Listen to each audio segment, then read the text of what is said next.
Hi everyone, my name is Stephanie Willis. I am one of the elementary media specialists in the district, and I'm going to share with you how you can make read alouds interactive, educational, and engaging at home. There are a few methods for making your read alouds more engaging and making them interactive at home. And some of those are to think aloud or model your thinking while you're reading.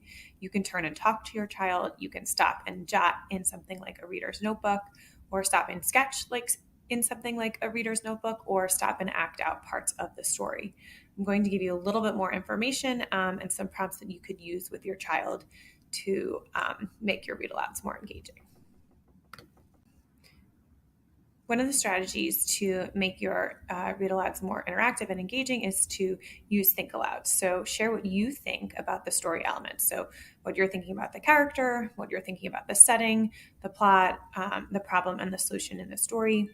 You can make predictions about what you think might happen next in the story. You can make inferences about how the characters are feeling. You can share your own personal connections to the story and share your own reactions to the story. And the reason why we do this modeling is so that your child will hopefully pick up on the language that you use and the comprehension skills that you're utilizing and make some of these connections and do this on their own. So maybe modeling predictions will allow them to make predictions when they're reading independently. Another strategy you can use is turning and talking to your child. So you can ask your child what he or she thinks about the story element. So what they think about the characters, the setting, the plot, or the problem and the solution. You can ask your child to make predictions about what he or she thinks will happen next.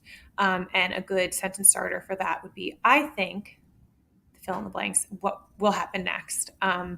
You can ask your child to make inferences about how the characters might be feeling, and below each of these little ideas is a prompt that you could write it down on a piece of paper, or just say, like, kind of start your child off with saying, I think the character is feeling.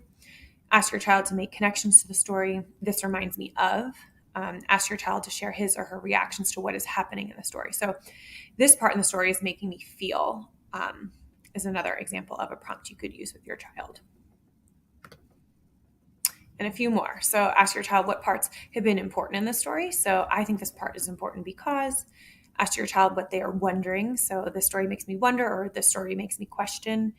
This is particularly a great strategy for nonfiction because it leads to inquiry and the interest in other nonfiction texts.